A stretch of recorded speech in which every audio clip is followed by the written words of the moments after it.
Hello everyone, welcome back to the YouTube channel entrance वाला और @doctor Alam. I am Mohammad Ubaid Salam, second year MBBS student at government medical college Fatehpur. तो अभी इस video में मैं कवर करने वाला हूँ जितने भी मेजॉरिटी क्वेश्चंस थे जो कमेंट बॉक्स में पिछली वीडियोज़ में पूछे गए, प्लस उसके साथ ही जो फ्रिक्वेंटली आस्क्ड क्वेश्चन दिए गए थे ब्राउज़र के अंदर। All India quota Ayush counselling के लिए जो ब्राउज़र आया था उसमें, तो इसमें मैं सारे जितने भी रूल्स हैं एक एक क्वेश्चन को नहीं कवर करूंगा। जिन रूल्स को मैं ऑलरेडी बता चुका हूं उनको यहां पर नहीं बताऊंगा ताकि वीडियो लंबी ना हो। जो रूल्स आपको नहीं बताए पहली वीडियोस में, छूट गए या उनको कवर नहीं कर पाया था, या फिर ऐसे पॉइंट्स जो आपको ज़रूर ध्यान रखने हैं, मतलब उनको आप भूल नहीं सकते, उनको ज़रूर बता दूँगा। यानी जो इंपॉर्टेंट रूल्स हैं वो सारे मैं यहाँ पर कवर कर दूँगा और उसके साथ ही जो क्वेरीज़ रही थी। ठीक है, तो आप वीडियो को पूरा लास्ट तक देखना और चैनल को सब्सक्राइब करें, वीडियो को लाइक करें, अपने फ्रेंड्स में ज़रूर शेयर करें। और जो लोग नए हैं वो जो पुरानी वीडियोस में डाल चुका हूँ काउंसलिंग से रिलेटेड, उनको जाकर ज़रूर देखें। आपके मोस्ट ऑफ द क्वेरीज़ सब काउंसलिंग प्रोसेस से लेकर जो भी होंगी सब सॉल्व हो जाएंगी। यहाँ पर पहले 2 पॉइंट में यही दिया गया है कि आपको जो शेड्यूल है EECC की वेबसाइट पर ऑलरेडी आ चुका है, जिस पर मैं वीडियो के थ्रू बता दिया था। और आपको जो यहाँ पर रजिस्ट्रेशन करना होगा वो EECC की वेबसाइट पे करना होगा। और अगला जो इंपॉर्टेंट पॉइंट है जो आप सबको याद रखना है वो ये कि जो रजिस्ट्रेशन की फैसिलिटी है ऑल इंडिया कोटा के लिए, वो फर्स्ट राउंड से पहले, सेकेंड राउंड से पहले और थर्ड राउंड से पहले है। स्ट्रे वैकेंसी से पहले कोई भी फ्रेश रजिस्ट्रेशन नहीं होगा। तो जितने भी स्टूडेंट हैं इस बात को ज़रूर ध्यान में रखें। अगला जो पॉइंट आता है वो यही आता है कि आपको पेमेंट कब करना है। तो आपको रजिस्ट्रेशन के बाद नेट बैंकिंग, क्रेडिट कार्ड या फिर डेबिट कार्ड के थ्रू आप पेमेंट कर सकते हैं अपना। उसके बाद आता है क्या आपको काउंसलिंग सेंटर पे कहीं रिपोर्ट करना होगा क्या, चॉइस फिलिंग के लिए या फिर रजिस्ट्रेशन के लिए। तो कम्प्लीटली आपका ऑनलाइन प्रोसेस है, कहीं भी आपको रिपोर्ट नहीं करना है रजिस्ट्रेशन या चॉइस फिलिंग के लिए, पूरा प्रोसेस ऑनलाइन है। अगला, क्या आपको कोई डॉक्यूमेंट की ज़रूरत है रजिस्ट्रेशन के लिए। तो रजिस्ट्रेशन के टाइम पे आपको किसी भी डॉक्यूमेंट की ज़रूरत यहाँ पर नहीं है। आपको सिर्फ रजिस्ट्रेशन जो आपकी डिटेल्स थी, जो आपने नीट फॉर्म भरा था, उसकी बेसिस पर भरना है, अपना रजिस्ट्रेशन करना है और फिर फ़ी पेमेंट करना है। कोई भी आपको यहाँ पर डॉक्यूमेंट लगाने की ज़रूरत नहीं है। अगली जो चीज़ इंस्ट्रक्ट की गई है वो यही है कि आपको जो रजिस्ट्रेशन में अपनी डिटेल्स देनी है वही देनी है जो आपने नीट के टाइम पर अपने नीट के फॉर्म में डाली थी। सेम आपकी स्पेलिंग भी सेम रहनी चाहिए, नंबर्स वगैरह अगर कुछ भी है आपके डेटा में तो वो सेम एग्जैक्टली रहना चाहिए जैसा आपने नीट के फॉर्म में भरा था। वहाँ पर आप कोई भी चेंज नहीं कर सकते हैं। अब इस पॉइंट के रिलेशन में एक डाउट जो बहुत ज़्यादा पूछा गया था वो ये था कि जो स्टूडेंट अपनी कैटेगरी चेंज करना चाहते हैं रजिस्ट्रेशन में, यानी किसी ने अगर जनरल से भर दिया था नीट का फॉर्म और अभी उसके पास कैटेगरी का सर्टिफिकेट कोई भी है, मान लीजिए EWS, OBC, SC, ST, तो क्या वो अपनी कैटेगरी से रजिस्ट्रेशन कर सकता है और उसको क्या जो कोटा है उसका रिजर्वेशन उसको मिलेगा या नहीं मिलेगा।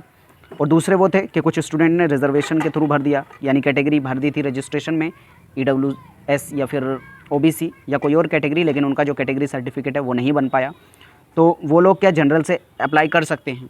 तो इसका जो डाउट है, अभी आगे एक और क्वेश्चन आएगा, जैसे ये क्वेश्चन चल रहे हैं उसमें मैं आपको बता दूंगा। और मैंने इसके रिगार्डिंग जो क्वेरी थी EECC को भी भेज दी ईमेल के थ्रू, तो उसका क्या रिस्पॉन्स रहा है वो भी आपको मैं आगे बता दूंगा। आप वीडियो में लास्ट तक बने रहें। अगली जो क्वेरी जो काफ़ी स्टूडेंट के थ्रू पूछी गई थी तो वो ये था कि क्या यहाँ लिमिटेशन है कि आप कितने कॉलेजेस को चूज़ कर सकते हैं अपनी चॉइस फिलिंग में। तो यहाँ पर कोई भी लिमिटेशन नहीं है, आप एनी नंबर ऑफ़ कॉलेजेस को चॉइस कर सकते हैं। बट ये है, अगर आपने गवर्नमेंट कॉलेजेस के लिए सीट पेमेंट किया है तो आप सिर्फ ऑल इंडिया कोटा की जो गवर्नमेंट और सेमी गवर्नमेंट की सीट्स हैं, उसके साथ ही national institute plus central institutes, उनकी सीट्स ही आप जो कॉलेज हैं चूज़ कर पाएंगे। लेकिन अगर आपने जो सिक्योरिटी मनी है डीम्ड यूनिवर्सिटीज़ के लिए भी भरी है तब आप कोई भी कॉलेजेस को चूज़ कर सकते हैं, जितने भी आपको प्रेफरेंस लिस्ट में मिलेंगे ऑल इंडिया कोटा के अंदर। अगला ये कि क्या आप प्रेडिक्ट कर सकते हैं कि कौन सा कॉलेज आपको मिलेगा। तो इसके लिए जो ऑलरेडी 2022-23 का जो डाटा था वो वेबसाइट पर अपलोड कर दिया था। जैसे ही अपलोड हुआ था मैंने वीडियो के थ्रू आपको बता दिया था, और वो PDF और वीडियो दोनों अभी भी अवेलेबल हैं। PDF टेलीग्राम ग्रुप पर अवेलेबल है, आप नीचे डिस्क्रिप्शन में लिंक दिया, वहाँ से जाकर ग्रुप को ज्वाइन करेंगे तो वहाँ पर आपको फाइल्स के ऑप्शन में ये PDF मिल जाएगी। आप उससे अपनी ऑल इंडिया रैंक को कंपेयर करके आपकी कैटेगरी से देखेंगे कौन सा कॉलेज मिल सकता है, तो उससे आप अपनी प्रेफरेंस लिस्ट बनाने में आसानी होगी। हालांकि इस पर मैंने ऑलरेडी वीडियो पिछली जो बनाई थी उसमें आपको बता दिया था कैसे आपको प्रेफरेंस लिस्ट बनानी है, किस किस ऑर्डर में रखना है और किन किन बातों का आपको ध्यान रखना है चॉइस फिलिंग से पहले। अगली चीज़ ये है कि आपको कैसे पता चलेगा कि किस इंस्टीट्यूट के अंदर कितनी सीट्स हैं और टोटल कितनी सीट्स हैं हर राउंड में। तो जितने भी राउंड्स होंगे, फर्स्ट राउंड हो, सेकेंड राउंड हो या थर्ड राउंड हो, हर राउंड से पहले जो है EECC की जो वेबसाइट है उस पर पार्टिसिपेटिंग इंस्टीट्यूट्स के अंदर आपको इन्फॉर्मेशन दी जाएगी। प्रोविजनल सीट मैट्रिक्स आपको प्रोवाइड किया जाएगा हर राउंड से पहले, जिसमें आपको स्टेट किया जाएगा कि किस कॉलेज में कितनी सीट्स खाली हैं, कितनी सीट्स पर एडमिशन हो चुका है और कितनी पर अभी बाकी है। उसके साथ ही अगला पॉइंट ये है कि आपको चॉइस फिल करने के बाद क्या आपको लॉक करना ज़रूरी है या फिर आपको कोई भी बची हुई सीट अलॉट हो जाएगी अगर आप चॉइस फिलिंग नहीं करते हैं। तो आपको अलॉटमेंट प्रोसेस के लिए ज़रूरी है कि आप चॉइस फिलिंग करें और उनको सेव करें, ये ज़रूरी है। अगर आप चॉइस फिलिंग नहीं करते हैं तब आपको सीट अलॉटमेंट नहीं होगा, रेंडमली अलॉटमेंट नहीं होगा जब तक आप सीट जो अपनी चॉइस फिलिंग नहीं करते हैं और उनको सेव नहीं करते हैं। सेव करना और लॉक करना अलग अलग चीज़ हैं। पहले आप कॉलेज को चूज़ करेंगे, फिर उसको सेव करेंगे। ये होता है आपके नेम पर जो कॉलेज है वो आपने मतलब उसको प्रेफरेंस लिस्ट में रख दिया है, लेकिन अभी उसको आप मॉडिफाई कर सकते हैं। सेव करने के बाद चेंज कर सकते हैं, ऊपर कर सकते हैं, नीचे कर सकते हैं कॉलेज को, या फिर हटा सकते हैं या फिर बढ़ा भी सकते हैं। लेकिन एक बार अगर आपने चॉइस लॉकिंग कर दी तब आप अपने कॉलेज को ना ही निकाल पाएंगे, ना ही उसमें एक्स्ट्रा कोई कॉलेज ऐड कर पाएंगे, वो फिक्स हो जाएगी लिस्ट। लेकिन अगर आपने अपनी लिस्ट को सेव कर दिया है और आप उसको लॉक नहीं कर पाए तो जो सिस्टम है वो अपने आप अपनी सीट्स को, जो आपकी सीट्स थी सेव हुई, उनको लॉक कर देगा। लेकिन अगर आप सीट्स को लॉक नहीं करते हैं और सेव भी नहीं करते हैं तब आपका जो है वो प्रेफरेंस लिस्ट नहीं माना जाएगा, चॉइस फिलिंग को नहीं मानेगा सिस्टम, क्योंकि रेंडमली खुद से वो कोई भी कॉलेज अलॉट नहीं करेगा। अगला पॉइंट यह है कि क्या आपको जो रजिस्ट्रेशन फॉर्म है उसको डाउनलोड करना ज़रूरी है। तो यहाँ पर यस, क्योंकि कुछ कॉलेजेस ऐसे होते हैं जो आपका रजिस्ट्रेशन फॉर्म भी मांगते हैं ताकि आपकी डिटेल्स को मैच कर पाएँ कि आपने रजिस्ट्रेशन में क्या भरा था और आप डॉक्यूमेंट्स क्या ला रहे हैं। तो उस फॉर्म को भी आप डाउनलोड करके रख लें। Can I modify my choices during the choice submission period of counselling. आप अपनी जो चॉइस फिलिंग है उसको लॉकिंग से पहले अगर आपने चॉइस लॉक नहीं की है उससे पहले मॉडिफाई कर सकते हैं अगर आपने सेव की हैं तब। लेकिन एक बार से अगर आपने उनको लॉक कर दिया फिर आप चेंज नहीं कर पाएंगे, चाहे जो हो जाए। अगला पॉइंट ये आता है, what will happen to my choices I have not locked my choice before the time specified in the counselling schedule the choice submitted and saved by you. तो वही मैंने जो बताया था कि अगर आपने सेव कर दी थी चॉइसेस और आपने सिर्फ उनको लॉक नहीं किया था तब वो ऑटोमेटिकली लॉक हो जाएंगी अगर आपने सेव कर रखी थी। लेकिन अगर आपने सेव नहीं की थी तो उनको लॉक नहीं माना जाएगा। अगला कि जो भी चॉइस फिलिंग भरें, ये तो मैं भी सजेस्ट करूँगा कि जो भी आप चॉइस फिलिंग भरें उसका एक बार प्रिंट लेकर ज़रूर रख लें, क्योंकि उसके बाद आपके पास प्रूफ रहेगा। क्योंकि बहुत बार एरर हो जाता है, क्योंकि सिस्टम है कंप्यूटर में, ऑब्वियसली ह्यूमन से भी एरर हो जाते हैं, वो तो कंप्यूटर है। लेकिन कई बार देखने को मिल जाता है कोई एरर हो जाता है, उसकी वजह से आपके पास एक प्रूफ होगा कि हाँ मैंने इस ऑर्डर में चॉइस फिलिंग की थी। अगर कोई भी गड़बड़ी आपके रिजल्ट में पाई जाती है, मान लीजिए आपकी रैंक पर कोई कॉलेज अलॉट हुआ है किसी स्टूडेंट को लेकिन आपको नहीं हुआ, तो वहाँ पर आपके पास ये प्रूफ होगा कहने के लिए कि मैंने इस कॉलेज को चॉइस फिलिंग में भरा, उसके बावजूद मुझे ये कॉलेज अलॉट नहीं हुआ लेकिन दूसरे स्टूडेंट को हो गया। तो ऐसे केसेस देखने को मिलते हैं, इसलिए आप सभी उसके प्रिंट भी लेकर रख लें। Is it possible to modify और edit my choices after choice locking. तो अगर आपने एक बार चॉइस लॉकिंग कर दी है तो उसके बाद अपनी चॉइस को आप मॉडिफाई नहीं कर पाएंगे। अगला पॉइंट फिर वही आता है कि आपको college wise stipend, fees structure, bond, accommodation, hostel charge या फिर अलग किसी भी टाइप का वहाँ पर बॉन्ड है तो आपको कैसे पता लगेगा। तो यहाँ पर इन्होंने साफ साफ कह दिया कि जो भी इंस्टीट्यूट्स हैं आप उनकी रेस्पेक्टिवली जाकर देखेंगे, उनके बारे में कंप्लीट इन्फॉर्मेशन आपके पास होनी चाहिए। जिस भी कॉलेज को आप चूज़ कर रहे हैं, चाहे वो गवर्नमेंट हो, प्राइवेट हो, लेकिन अगर प्राइवेट या डीम्ड है तो मैं तो ज़रूर कहूँगा उसकी कंप्लीट इन्फॉर्मेशन आपके पास होनी चाहिए, क्योंकि वहाँ पर जो रूल्स है काफ़ी तगड़े हो जाते हैं और अमाउंट भी काफ़ी ज़्यादा रहता है। तो वहाँ पर आप ज़रूर देखें। और इसी के लिए मैंने भी कहा था कि अगर जो स्टूडेंट जिनको काउंसलिंग का ज्ञान नहीं है या कॉलेजेस की इन्फॉर्मेशन नहीं है वो पेड काउंसलिंग ज्वाइन कर सकते हैं। अगर एंट्रेंस वाला की ज्वाइन करना चाहते हैं, नीचे डिस्क्रिप्शन में व्हाट्सएप ग्रुप लिंक दिया है, आप उसको ज्वाइन करेंगे। वहाँ पर व्हाट्सएप ग्रुप की लिंक के जो ग्रुप होगा उसके डिस्क्रिप्शन में आपको ऐप का लिंक मिलेगा। ऐप डाउनलोड करके आप फॉर्म फिलअप करेंगे, फिर पेमेंट करेंगे और वहाँ पर आपका जो पेड काउंसलिंग है वो ज्वाइन हो जाएगी। अगले पॉइंट्स जो 2 हैं वो इस बात को लेकर किए गए हैं कि आपको जो भी अलॉटमेंट होगा, चाहे वो गवर्नमेंट कॉलेज हो, चाहे प्राइवेट कॉलेज हो, चाहे डीम्ड कॉलेज हो, सेंट्रल इंस्टीट्यूट हो या नेशनल इंस्टीट्यूट हो, आपको जो एडमिशन है अगर ऑनलाइन होता है AA-CCC के थ्रू तभी वो वैलिड माना जाएगा। और अगर प्राइवेट्स में हो रहा है या फिर स्टेट कोटा के थ्रू हो रहा है तो जो भी आपकी रेस्पेक्टिव वेबसाइट है उसके थ्रू होना चाहिए, तभी वो वैलिड होगा। कोई भी कॉलेज अगर आपको ऑफलाइन एडमिशन दिला रहा है, क्योंकि बहुत सारे ऐसे फ्रॉड पहले टाइम पर देखने को मिले थे पिछले ईयर्स में, तो ऐसा ना हो उसके लिए आप सभी जान लें कहीं पर भी ऑफलाइन एडमिशन नहीं होगा, काउंसलिंग प्रोसेस के थ्रू ही होगा, वो भी ऑनलाइन होगा सबके सामने। ऐसा नहीं कहीं पर भी छुप कर के आप पैसा दे देंगे कहीं पर भी, क्योंकि बहुत सारे स्टूडेंट का पैसा फंस जाता है, तो उस बात को ध्यान रखें। आपको काउंसलिंग के थ्रू ही एडमिशन मिलेगा, जहाँ पर भी मिलेगा।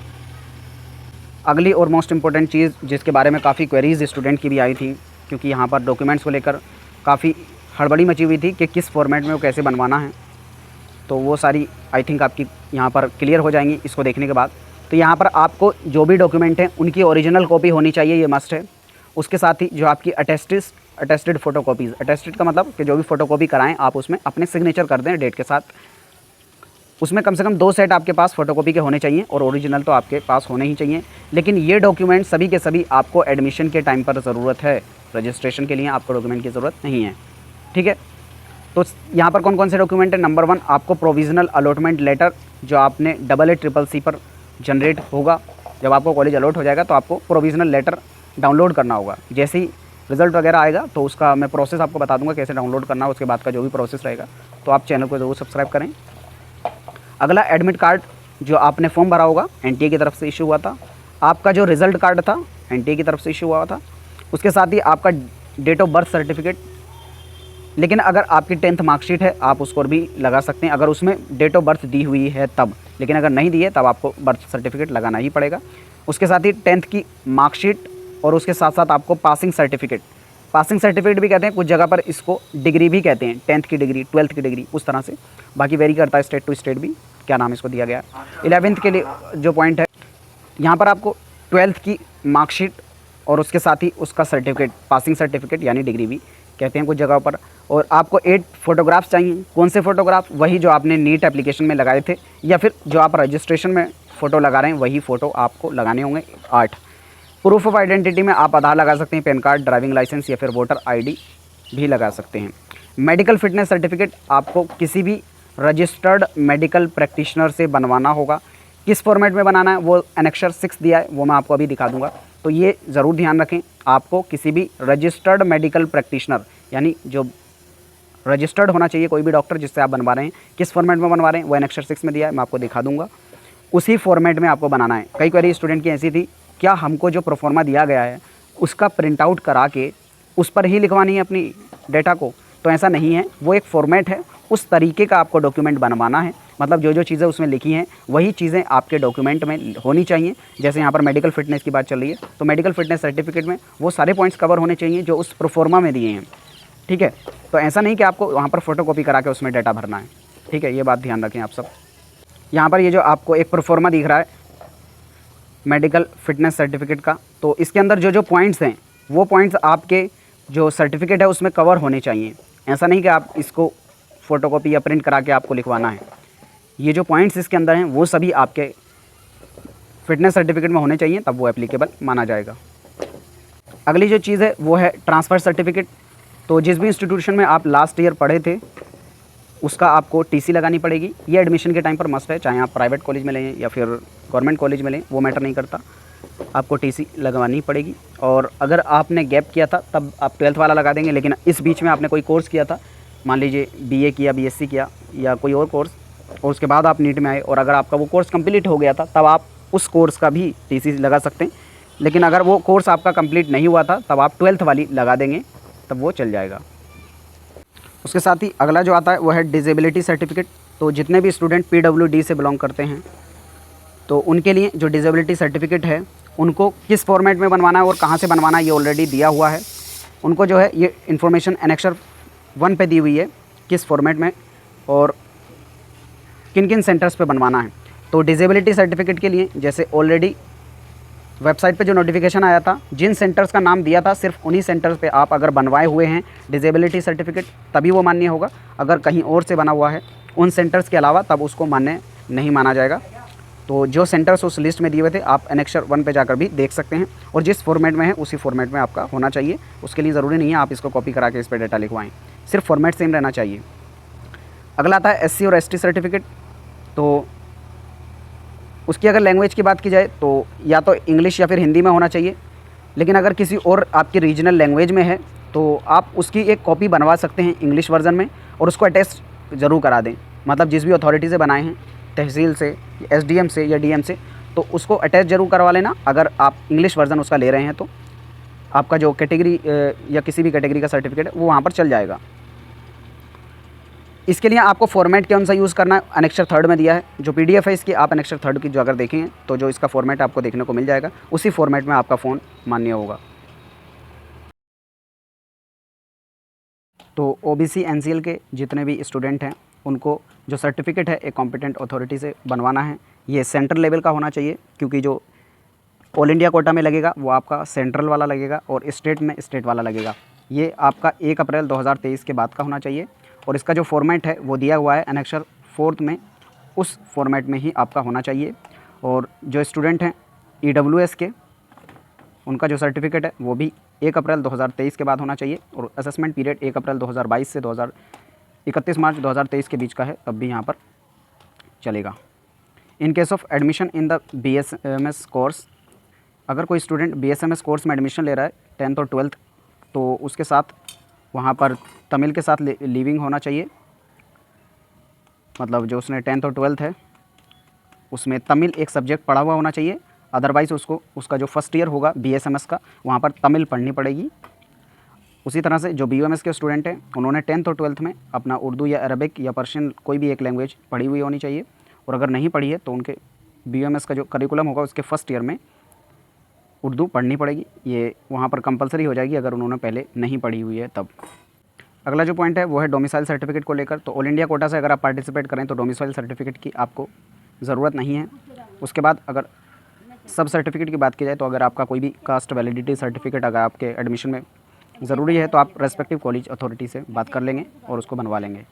यहाँ पर ये वाला जो पॉइंट है इसमें इन्होंने कहा है कि जो भी कैटेगरी के स्टूडेंट हैं वो चाहे EWS, OBC, SC, ST या PWD सर्टिफिकेट के बारे में हो, तो इनका जो एक आपको बता दिया गया है फॉर्मेट, उसी फॉर्मेट में होना चाहिए। और एक अथॉरिटी जो कॉम्पिटेंट उसकी अथॉरिटी है उसके थ्रू ये बना हुआ होना चाहिए और एक फॉर्मेट में होना चाहिए, तभी ये मतलब माना जाएगा। अगर आप जो फॉर्मेट में मांगा गया है और एक कॉम्पिटेंट अथॉरिटी के थ्रू बना हुआ सर्टिफिकेट जो आपकी कैटेगरी का है, आप उसको प्रोड्यूस अगर नहीं कर पाते हैं किसी भी कॉज में, तो आपका एडमिशन कैंसिल किया जा सकता है। और इस केस में अगर आपका एडमिशन कैंसिल होता है तब आप अगले राउंड में जो है अपनी कैटेगरी को चेंज करके जनरल या अदर कैटेगरी कर पाएंगे। अब यहीं पर वो वाला पॉइंट भी आ जाता है जो स्टूडेंट्स की क्वेरीज थी कि वो रजिस्ट्रेशन में अपनी जो कैटेगरी है उसको चेंज कर सकते हैं क्या। तो इसमें 2 केस बनते हैं। पहला ये कि पहले स्टूडेंट ने नीट में जनरल भरा और अब वो कैटेगरी में जाना चाहता है। अब कैटेगरी कोई भी हो सकती है, EWS, OBC, SC, ST या PWD, ठीक है। और दूसरा हो सकता है ऐसे स्टूडेंट जिन्होंने पहले कैटेगरी भरा ये सोचकर कि वो कैटेगरी का सर्टिफिकेट बनवा लेंगे जब तक नीट का एडमिशन प्रोसेस शुरू होगा, लेकिन अभी किसी भी वजह से उनका जो सर्टिफिकेट अगर नहीं बन पाए हैं तो वो जनरल या किसी और कैटेगरी में शिफ्ट करना चाहते हैं, तब वो क्या करेंगे। तो इन 2 केस में तो देखो ये यहाँ पर जो दूसरा वाला केस है ना, कैटेगरी वाला, जो कैटेगरी पहले भर चुके हैं अब अगर जनरल में जाना चाहते हैं तो उनके लिए मैं तो कहूँगा कि रजिस्ट्रेशन में आप जनरल से ही भरें। क्योंकि अगर आपने कैटेगरी के थ्रू भरा और आप एडमिशन के टाइम पर कैटेगरी का सर्टिफिकेट नहीं दिखा पाए तो वहाँ पर एडमिशन आपका ऑलरेडी कैंसिल हो जाएगा, क्योंकि आपको जो सीट अलॉट हुई होगी वो कैटेगरी की बेस पर हुई होगी। उस केस में आपका एडमिशन 100% कैंसिल हो जाएगा, क्योंकि उसका सर्टिफिकेट नहीं दे पाएंगे। तो इसलिए बेटर है जनरल से ही भरें। उसके बाद अगले राउंड में अगर मान लीजिए कैटेगरी से आपने भरा और वहाँ पर डॉक्यूमेंट नहीं दिखा पाए तो अगले राउंड में आपको वहाँ पर एडमिशन कैंसिल करके अगले राउंड में फिर से आपको चेंज करने का मौका दिया जा रहा है। तो यहाँ पर ये स्टूडेंट तो आराम से चेंज कर सकते हैं। अब दूसरा जो पॉइंट है वो है कि जनरल से कैटेगरी में स्टूडेंट चेंज कर सकते हैं क्या, मतलब नीट फॉर्म में उन्होंने जनरल भरा है और क्या वो अपनी रजिस्ट्रेशन में जो काउंसलिंग का प्रोसेस है उसमें कैटेगरी डाल सकते हैं क्या। बहुत सारे स्टूडेंट ऐसे होते हैं कि पहले उनका EWS या OBC का सर्टिफिकेट बना हुआ नहीं होता है, तो वो सोचते हैं कि बाद में काउंसलिंग के टाइम पर अगर बन गया है तो उसको चेंज कर पाएँ। तो इसके लिए ऑथेंटिकली कोई भी आंसर नहीं है, लेकिन अगर मैं अपनी सलाह दूं तो आप एक बार इसको कर देख लेते हैं। अगर आपको ऐसा लगे कि जनरल कैटेगरी से आपको सीट नहीं मिलेगी, आप इस बात से श्योर हैं कि जनरल से नहीं मिलेगी, आपका जो कैटेगरी सर्टिफिकेट है उससे आपको मिल जाएगी, तब आप कैटेगरी डाल दें। तो यहाँ पर 2 केस होंगे। बाकी मोस्टली चांस जो मुझे लगता है कि आपको कैटेगरी सर्टिफिकेट क्योंकि मेन है आपको दिखाने के लिए, तो जब एडमिशन प्रोसेस में आप अगर कैटेगरी सर्टिफिकेट दिखा देंगे तो उसकी बेस पर एडमिशन हो जाना चाहिए। लेकिन अगर इन केस कोई दिक्कत आती है तो अगर ऐसा केस है कि आपको जनरल से वैसे भी नहीं अलॉट होना था तो आप अगले राउंड में कैटेगरी चेंज करके फिर से पार्टिसिपेट कर सकते हैं। इसका ऑथेंटिक आंसर ये नहीं है जो मैंने बताया है, क्योंकि इसके रिगार्डिंग मैंने क्वेरी ऑलरेडी 88CCC की जो ऑफिशियल जीमेल आईडी है उस पर मैंने क्वेरी डाल दी है, लेकिन अभी तक उसका आंसर नहीं आया है परसों से लेकर, इसीलिए वीडियो भी थोड़ा डिले हो गया। 2 दिन हो गए अभी तक कोई आंसर नहीं आया। जैसे ही उसका कोई अपडेट आएगा मैं आने वाली वीडियोज़ में आपको कवर करके बता दूँगा। अभी जो मैंने बताया था उसकी बेसिस पर चल सकते हैं। 18 ईयर्स ऑफ एज होनी चाहिए, अपर एज लिमिट कोई भी यहाँ पर नहीं है। अगला पॉइंट है वो इसको लेकर कि आपका अगर कोई भी सर्टिफिकेट है कैटेगरी का किसी भी, या फिर बर्थ सर्टिफिकेट या कोई भी डॉक्यूमेंट जिसमें आपका मिस्टेक है नाम में, या कोई भी आपका नेम में थोड़ी बहुत अगर गड़बड़ी है, बहुत बार ऐसा होता है कि लेटर्स में चेंज हो जाता है या फिर स्पेलिंग मिस्टेक रह जाता है नाम में, तो अगर कुछ ऐसा है तो उसके साथ आप उन डॉक्यूमेंट्स को लगा सकते हैं, लेकिन आपको एफिडेविट लगाना होगा। आप उन डॉक्यूमेंट का एफिडेविट लगा देंगे कि हाँ ये मेरे ही डॉक्यूमेंट है, लेकिन इसमें थोड़ा नेम चेंज है, ये गलत हो गया है, तो आप उसको बताकर करेक्ट करवा सकते हैं यहाँ पर जो दिया गया है इस पॉइंट में। और दूसरा जो पॉइंट था यहाँ पर 31 वाला, वो था कि अगर बर्थ सर्टिफिकेट या कास्ट सर्टिफिकेट या कोई भी अगर सर्टिफिकेट की बात की जाए वो रीजनल लैंग्वेज में, तो आप उसका इंग्लिश वर्जन बनवा देंगे, लेकिन वो जो जिस अथॉरिटी ने उसको बनाया है वहाँ से साइंड होना चाहिए कि हाँ उन्हीं ने उसका जो वर्ज़न है वो बनाया है इंग्लिश वर्ज़न। बाकी आपका जो रीजनल लैंग्वेज में है वो भी एक्सेप्टेड हो जाएगा अगर उसका इंग्लिश जो कॉपी आपके पास है तब। बाकी जो ऑफिशियल है वो हिंदी और इंग्लिश लैंग्वेज में है तो सबसे बेस्ट रहेगा। तो यहाँ पर जो है मोस्ट ऑफ द क्वेरीज़ को मैंने कवर कर लिया। इसके अलावा भी आपकी कोई क्वेरीज़ बचती हैं, हालांकि अभी और क्वेरीज़ हैं तो उनको या तो आने वाली वीडियो में या अगली एक और वीडियो ले आऊँगा मैं, उसमें बता दूँगा। उसके अलावा आपकी जो क्वेरीज़ हों नीचे कमेंट बॉक्स में बता देना, मैं उनको आंसर करने की ज़रूर कोशिश करूँगा। तब तक के लिए चैनल को सब्सक्राइब करें, वीडियो को लाइक करें। Thank you.